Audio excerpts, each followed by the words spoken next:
Hello everyone, welcome to MacLeod's channel.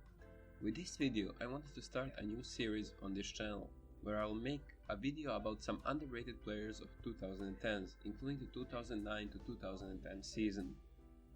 I decided for the first player on this list to be a former number 4 pick in the 2003 NBA draft, Toronto Raptors and Miami Heat legend Chris Bosh. Before the NBA, Bosh went to Georgia Tech College, where he played only one season despite intending on getting a degree. Bosh averaged 16 points and 9 rebounds per game during his lone season at college and decided to declare for NBA draft. Toronto Raptors picked him fourth, and already in his second year with the team he became the face of the franchise. He was really improving every year and became an All-NBA player in 2007. 2009 to 2010 season was probably the best season of his career, but also his last season as a Raptor.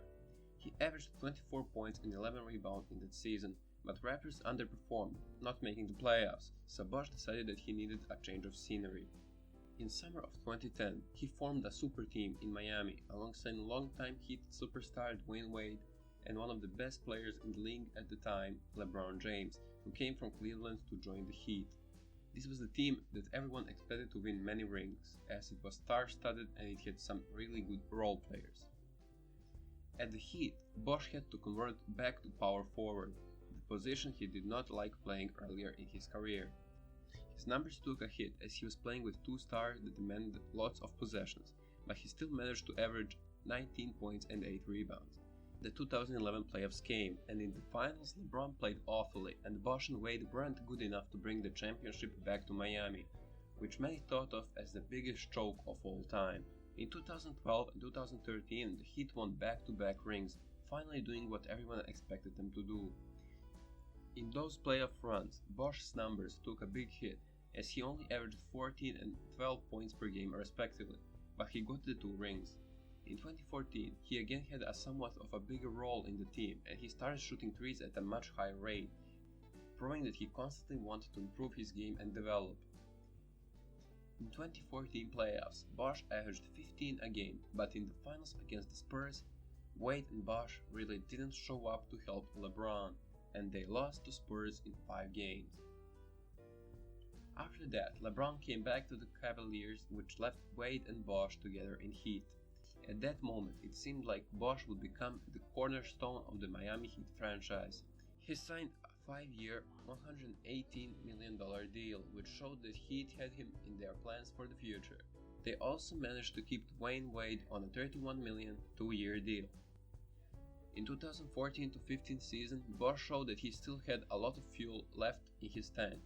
He showed his incredible all-around game with newly added efficient 3-point shot, and he averaged 21 points and 7 rebounds a game.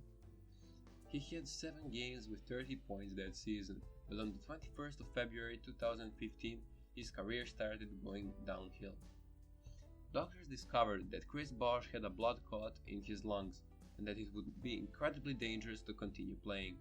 He had to use some medication that would thin his blood, which made his comeback nearly impossible, as a very small cut could have had serious consequences.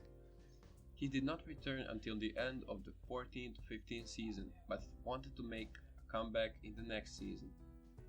In 2015 to 2016 season, Bosh once again showed that he is still an all-star. He averaged a little bit over 19 points a game and was really leading the Heat. On the 9th of February, Bosh scored 18 points in a loss against the Spurs. It seemed like an ordinary game at the time, but it turned out that the game was his last in his NBA career, as the blood clots returned and doctors determined that it would be too dangerous for him to play basketball ever again. Soon after, NBA and the Heat managed to get an agreement where Bosh's salary wouldn't be affecting their salary cap, as Chris Bosh ended his career because of career-ending illness. However, Bosh never lost his hope to return to the NBA one day. Even though it's unlikely now that he ever comes back, it's great to see he's still optimistic about everything. He's now often posting videos on YouTube, and he's spending a lot of time with his family.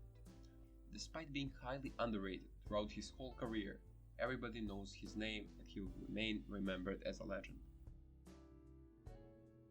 Thank you for watching this video. If you liked it, consider subscribing to the channel. I look forward to seeing you in the next video.